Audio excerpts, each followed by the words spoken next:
रोज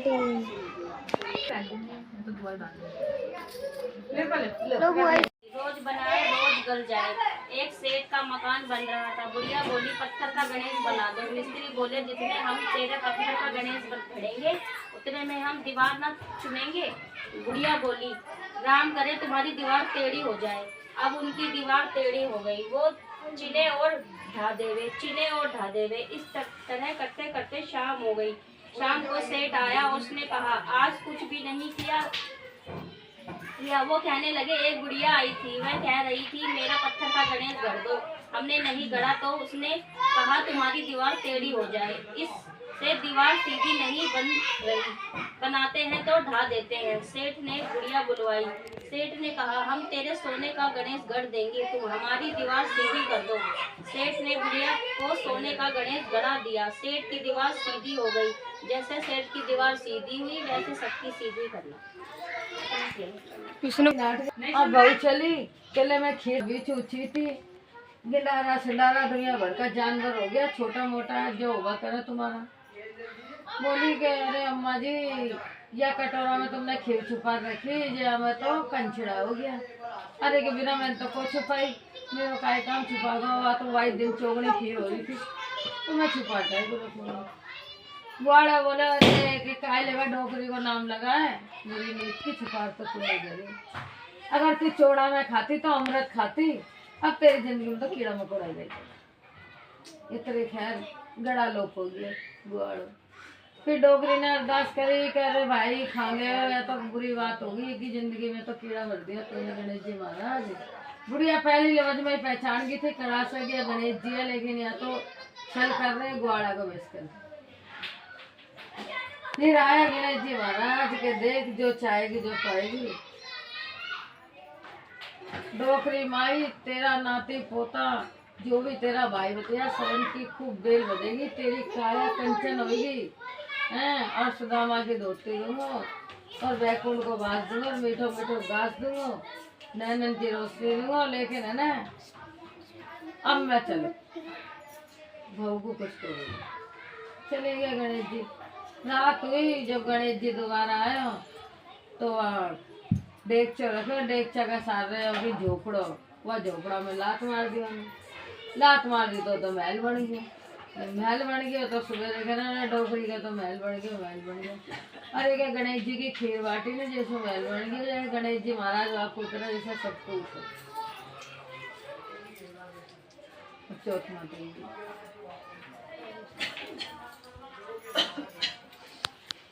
लड़की थी। सभी का विवाह हो चुका था। एक बार कार्तिक की शुक्ल पक्ष की चतुर्थी तिथि की 6वीं सहित सातों बहुएं और बेटियों ने करवा चौथ का व्रत रखा। रात में जब साहूकार के सभी लड़के भोजन करने के लिए बैठे तो उन्होंने अपनी बहन से भी भोजन करने के लिए कहा। लेकिन बहन ने तो व्रत रखा था। बहन ने अपने भाई से कहा अभी चांद नहीं निकला, मैं चांद के निकलने पर उसे अर्घ देकर ही भोजन करूंगी। क्योंकि साहूकार के बेटे अपनी बहन से बहुत प्रेम करते थे इसलिए उनसे वह अपनी बहन का भूख से व्याकुल चेहरा देखा नहीं जा रहा था। तब साहूकार के बेटे नगर के बाहर चले गए और वहां पर उन्होंने एक पेड़ पर चढ़कर अग्नि जला दी। घर वापस आकर उन्होंने अपनी बहन से कहा कि देखो चांद आ गया, अब तुम अर्घ देकर भोजन ग्रहण करो। साहूकार की बेटी ने अपनी भाभियों से भी कहा चांद को अर्घ देने को कहा। लेकिन ननद की बात सुनकर भाभियों ने कहा बहन अभी चांद नहीं निकला, तुम्हारे भाई धोखे से अग्नि जलाकर उसके प्रकाश को चांद के रूप में तुम्हें दिखा रहे हैं। लेकिन साहूकार की बेटी ने अपनी भाभियों की बात को अनसुनी कर दिया और उसने भाइयों द्वारा दिखाए गए चांद को अर्घ देकर भोजन कर लिया। इससे उसका करवा चौथ का व्रत भंग हो गया। गणेश जी की आकर्षणता के कारण उस लड़की का पति बीमार पड़ गया और उसके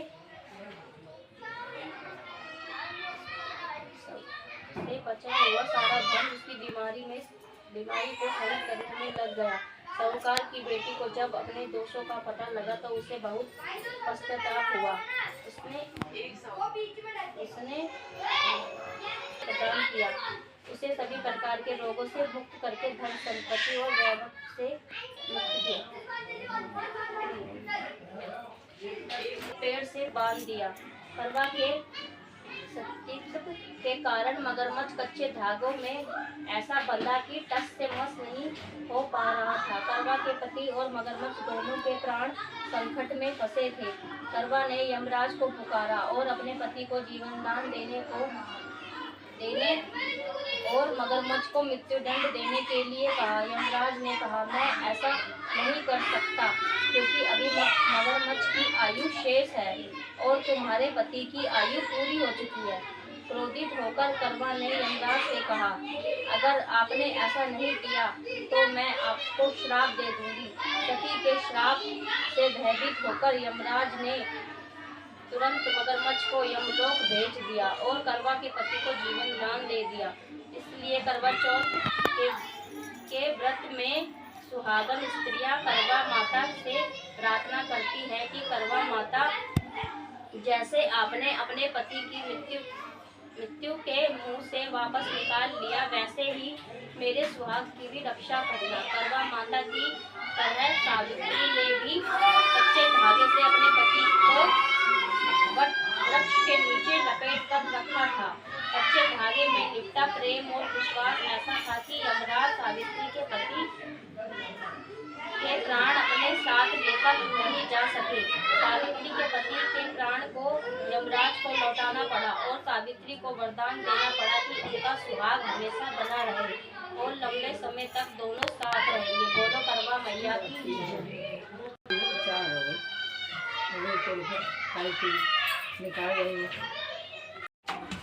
अभी छत पे खोलेंगे निकल रही आज तो पूरा ही है। चांद सूरज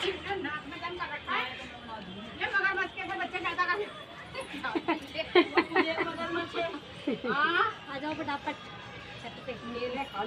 एक मगरमच्छ और एक गेंडा केला मीठा केला। मेरी साड़ी पहले सही कर दे।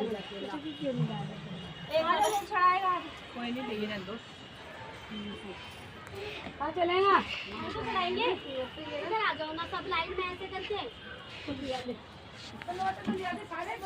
एक लोटा रख दो, दो खाली चढ़ाएंगे एक साथ में।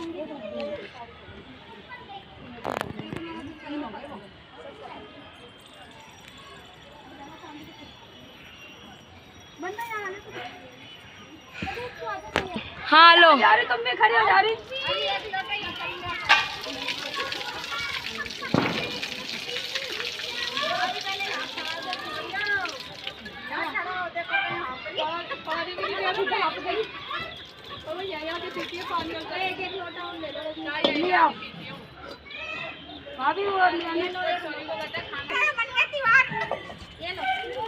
अब कौन रह गया, जल्दी आ जाओ। पूजा रह गई अभी आइंदा यूं ही तो आइंदा। अरे नहीं ऐसे खड़ी हो जाओ।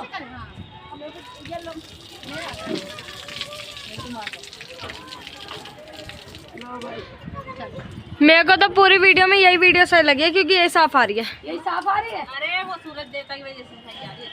किसकी आई? अच्छा उधर है क्या?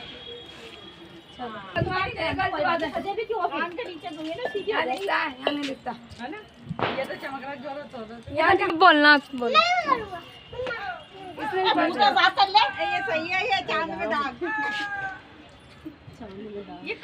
अरे आगे चले जाओ। फोटो भी खींच दियो। अरे सब आ रहे हैं, आओगे तो हमारे यहाँ वो पड़ रहा है। ऐसे आ जाओ, पल्ला कर लो, कौन देख रहा है? इधर करके आ जाओ, ऐसे आ जाओ। इधर की तरफ आ जाओ। वहाँ से आ जाओ। मैं तो सोच रही हूँ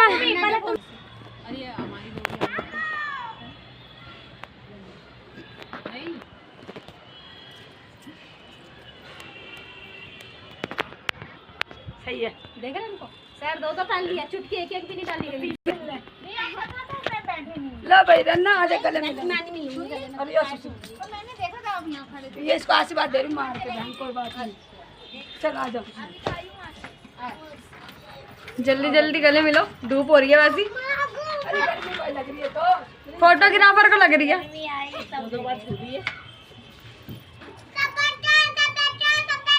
इन सब लोगों का ये बैठ के करवाएगी सबको। इन सब लोगों का मेल मिलाप बना रहे, है ना? खत्म कहानी। ज्यादा ये जरूरी है। मैं कह रही अब मैंने सबको सुन लिया तो जाए। चलो भाई चलो। नहीं तो दीदी माता जी का लोटा है ये। छोटा वाला सबसे बढ़िया लोटम सबसे उनका लेके आए। हैप्पी करवा चौथ। चले भैंसा सबसे ज्यादा करवा चौथ की खुशी बनना को है। देखो डांस भी करके दिखा रही है, ये सबसे ज्यादा खुशी है। इसको चक्कर करने आ रहे हैं, इसको चाय आएगी भी कोई आने वाले आएगी, चक्कर आएंगे, गैस के आगे आते ही आ जाएंगे। अरे फिर तो बस की ना बस इसको मेकअप करने की वो है कि मेकअप कर लो और डांस कर लो, उसके लिए चक्कर नहीं आते इसको बिल्कुल। बस अब ऐसे कर लो।